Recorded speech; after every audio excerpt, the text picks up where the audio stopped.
Hey folks, it's instrument time. Today we are going to be talking about Tacoma guitars, and the example I have today is my Tacoma Roadking. So Tacoma, as one might expect from the name, was up in Tacoma, Washington. They started in roughly 1997, at least that's when they first started building guitars. The first guitar they built was actually almost a Turs. It was the Tacoma Papoose, which was tuned A to A. I know my friend Kat Faber used to have one of those. I don't know if she still does or not, but it's being tuned to A. It's almost like a mandolin sound. They then branched out, made some more guitars in different body sizes. Their parlors were quite popular. Their dreadnoughts were quite popular. Their most well-known was probably the Tacoma Chief, which was sort of an OM size guitar. They also made an acoustic bass and an acoustic baritone, known as the Thunder Hawk in the case of the baritone, and the Thunder Chief in the case of the bass. The Thunder Hawk is quite well regarded and possibly sells for more in the used market now than it did originally. This guitar is not so much the case. So this is the Tacoma Roadking. Is a dreadnought size guitar. They go for about $400 or $500 on the used market. So the first thing you'll note is the offset Paisley Soundhole. That was a distinctive feature of the this line, which they called the wing line.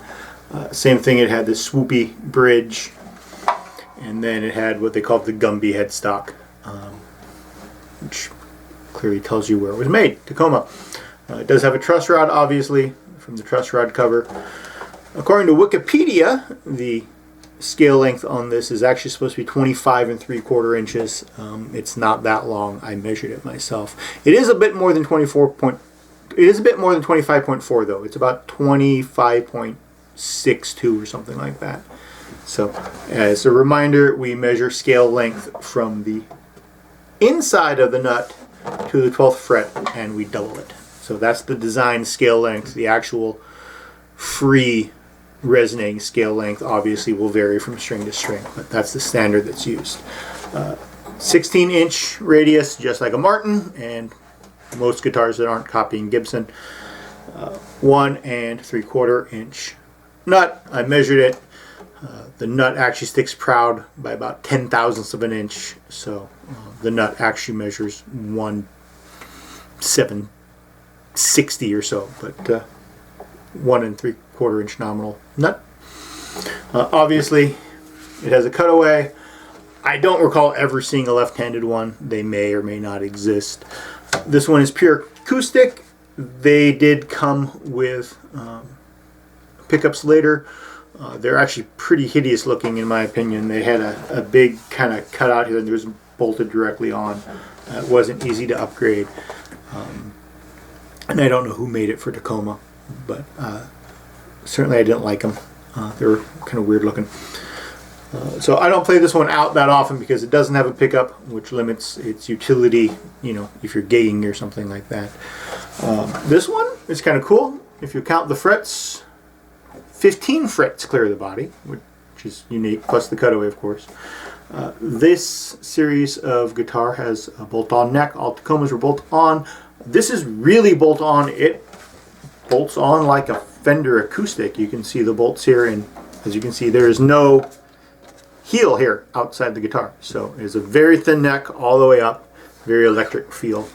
So if you're an electric guitar player and you're looking for an acoustic that feels a lot like an electric, other than the much wider, you know, acoustic neck, it's very electric-like all the way up against the body. So if you're playing, you know, lead up here, which I'm not doing, you're good to go. The other thing about these are their thin body for a dreadnought. So it measures just over 4 inches. Typical dreadnought is much closer to 5. I measured my Martin. My Martin is 4 7/8. This is 4 1/8 at the end block. That's a technical term for that end. So this feels much smaller than my Martin because it's almost an inch thinner, and it doesn't really sacrifice any sound to that. So this one I have tuned a half step down. It doesn't need to be tuned a half step down. I only keep it tuned a half step down because I like having a guitar tuned a half step down.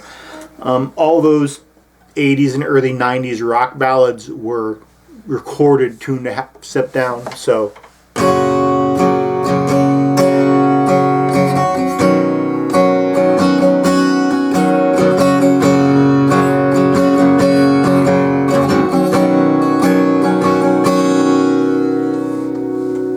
you know, Every Rose Has Its Thorn was recorded a half step down. God Gave Rock and Roll to You was tuned a half step down. It's just very, very common, and that's really what gives those 80s and 90s ballad, that 80s, 90s ballad feel to it. So I tuned this one a half step down for playing a Scorpion song, Send Me an Angel, which I'm pretty sure was also tuned a half step down. And if it wasn't, it needs to be a half step down to match my vocal range. So there's that too. So I use this anytime I have something written in E minor. It really helps with my vocal range to be just a half step down, which makes it in F minor, I guess. No binding, that is one downside. I've talked about that before. Disadvantage to a guitar with no binding is the binding is there to protect the instruments from, you know, bumps and other things like that. So this one's in pretty good shape. You have this clear pick guard, which you can barely see in the studio lights.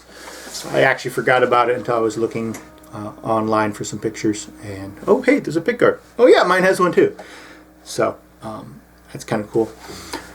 The serial numbers of these are really neat. They tell you when they were made. So this one in particular was the 15th guitar they made on the 69th day of 1998.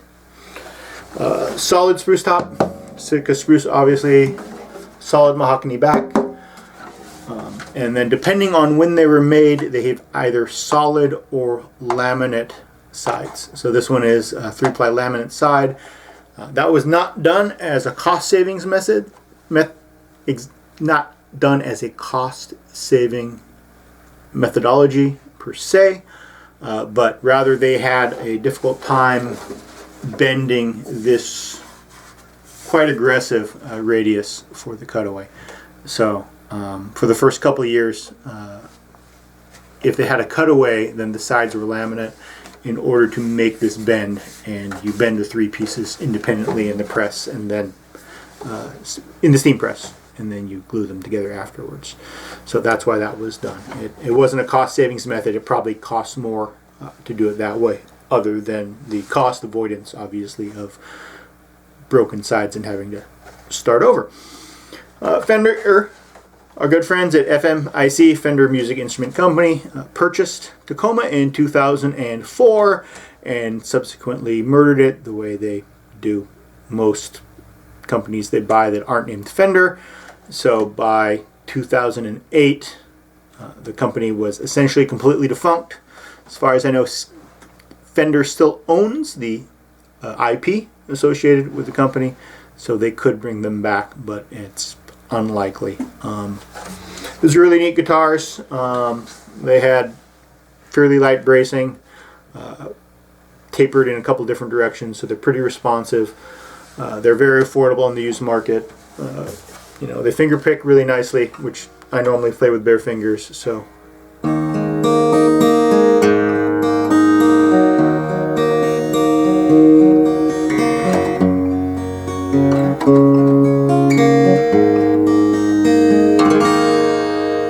And of course, it's a dreadnought, and it has a full scale length, even a hair more than a full scale length, so it's going to strum quite well.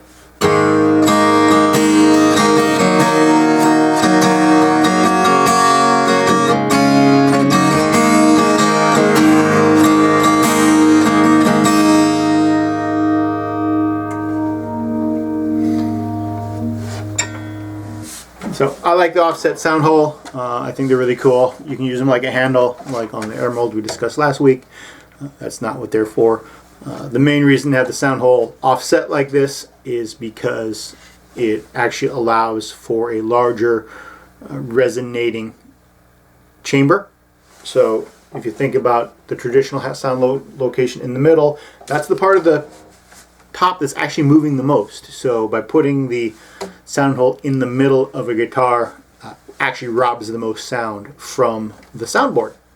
So from a physics standpoint, it actually makes sense to put it in one of the upper bouts where it's actually not moving that much. Similarly, some people put sound ports in the side, which let the player hear really well.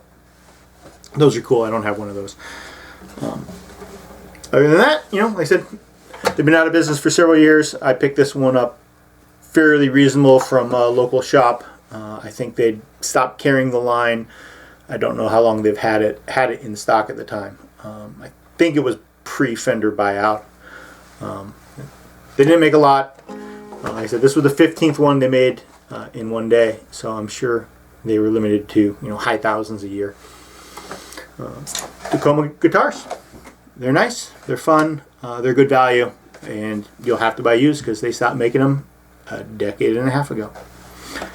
Thanks for listening, and again, if you appreciate the comment, leave a comment below. If you have one of these, leave a comment below. If you have any questions about Tacoma guitars, I'll do my best. They are not that well known, and researching them is pretty tricky.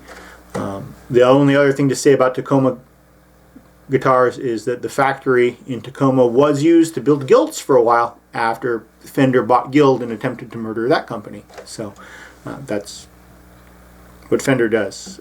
I'm not a fan of Fender's business model, which is probably really obvious by now. Thanks for listening. Appreciate it. We'll see you next time on Instrument Time.